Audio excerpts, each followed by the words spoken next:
Мына тил 2 саат кайнады. Аңтар төмөн отто 2 саат кайнап атат. 2 саат кайнаганда мынтип 2 сабизди 2 сабиз 2 пиязды томолок боюнча салып алабыз. Дагы 1 саат кайнайт коебуз. Мынакей жарым саат өттү. 2,5 саат болду. Тилдин кайнаганына 2,5 саат өткөндөн кийин муга лавровый листтен 2-3 жалбырак лавровый листти, лавр жалбырагын сууга жууп, мынтип 2-3 салабыз. Перец, тоголок кара перецтен бир 2 тоголок салып койсок болот. Эми дагы жарым саат кайнайт. Туздан бир кичинекей кашык менен толтуруп салып алабыз. Бул аз болуп калса, мени карап туруп дагы салып алабыз.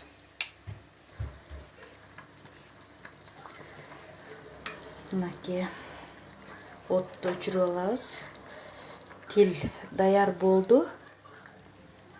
Азыр чыгарып алабыз тилди. Мынакей, эми муздак сууга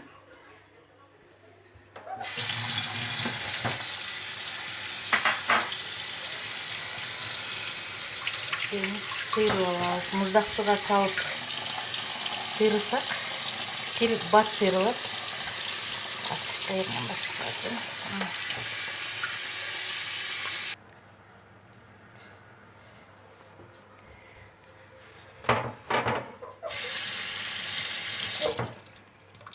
Мынакей муздак сууга салганыбыздын себеби мына тилди каптап турган катмары тез сыйрылат да.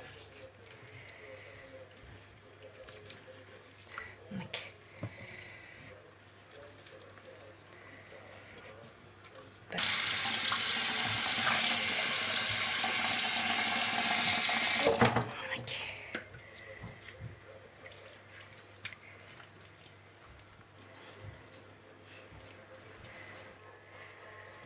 Ушинтип сыйрап алабыз. Жакшы бышты тил.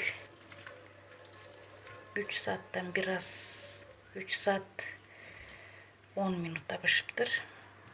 Мынакей жумшак болуп бышты. Деп коеюн.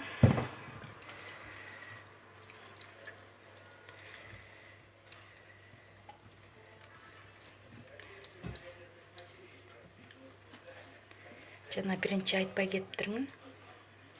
Муздак сууга биринчи алып келгенден чылап алгандан кийин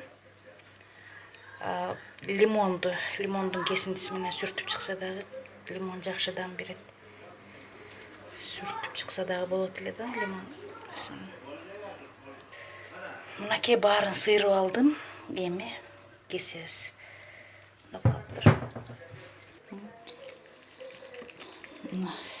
Азыр кесип алабыз.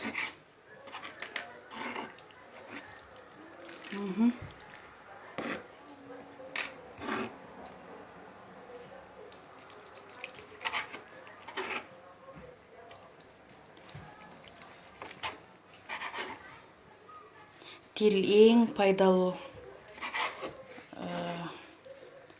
эт. Гемоглобинди аз кандуулар үчүн өтө пайдалуу. Гемоглобинди тез эле көтөрөт. Тилде темир затына абдан бай. Азыр боюнда бар аялдардын арасында көп кездешет, кан аздуулук көп кездешет. Ошондуктан ошо боюнда бар аялдарга айтып кетер кеңешим, ушундай тилден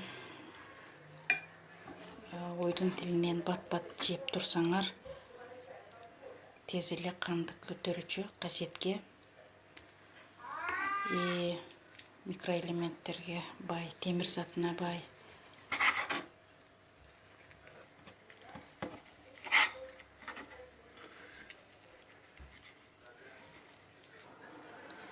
Мынакей эң даамдуу жумшак тил дагы даяр болуп кесилип бүттү.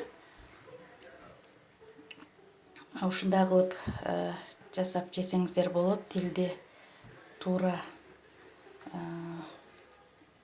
кайнатып бышыруунун жолун көрсөттүм.